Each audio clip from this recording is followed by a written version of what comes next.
wants me to touch Amber. Oh, yeah. You guys first. What? You don't touch, we don't touch. That's right. They've got a year of college under their belts, but they're still thinking below the belt in American Pie 2. I'm Roger Ebert. And I'm Richard Roeper. American Pie was the Porky's of 1999, a ribald sex comedy starring a cast of mostly unknowns as horny teenagers on a mission to get lucky by prom night. The entire cast has been reunited for the sequel, which packs more laughs than the original and even squeezes in a sweet love story in among the gross-out gags. It's the summer after the gang's first year of college, and Jason Biggs is still clueless about romance, so he turns to an old friend. I left you like 3 messages after prom. Really? You didn't think I was weird, because of the way I acted that night? Weird? No. Surprising? Yeah. Yes. That's Allison Hannigan as the geeky but sexually confident Michelle, who agrees to be Jim's Jedi Master and teach him the way. Sean William Scott is back as the obnoxious Stifler. Thomas Ian Nicholas is Kevin, who is still hung up on ex-girlfriend Vicky, played by Tara Reid. When a girl tells you how many guys she slept with, multiply it by 3, and that's the real number. Kevin Myers did not sleep with 3 girls at Michigan. But why would he lie to me? It's not a lie, it's an adjustment. It's the rule of 3, okay? The rule of what? 3.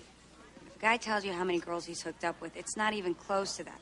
You take that number and divide it by 3, then you get the real total. That's Natasha Lyonne as Vicky's deadpan friend. I wish they'd given her character more to do here. But considering the high quotient of scatological and sexual jokes, American Pie 2 does a pretty good job of giving the characters a chance to develop and to grow, so to speak.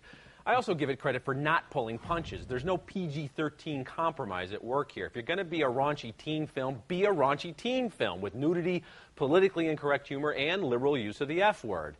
I laughed out loud at least a dozen times, so I'm recommending American Pie 2 without apologies. You know, I laughed a lot, too, although I'm not sure it's funnier than the first one because the first one had the benefit of the elements of surprise and freshness. Right. But this is a very funny movie. You know, the character that's beginning to grow on me is Jim's dad, played by Eugene Levy. Yeah. This has to be the most supportive and understanding father in the history of the universe because in every movie, his son gets into an unspeakably embarrassing situation. Right. And we can't even talk on television about what happens in this movie to poor Jim and his father. I'm proud of you, son. Jim's dad. It's yeah. perfectly natural. Yes, right. We'll go through these things together. This He's happens right to there everyone. You're wondering, he's very funny. This has never happened to anyone before in the history of the world. Yeah, exactly. But I like this one better because actually I'm more familiar with the characters, and you know, that Stifler guy is just funny. I mean, he's a jerk, he's crude, he's obnoxious, but when he walks on screen, you laugh because you remember how funny he was. So, I mean, compared to some of the dreck we've seen, this proves it's not easy to do gross-out comedy. Movies like Animal House and Caddyshack,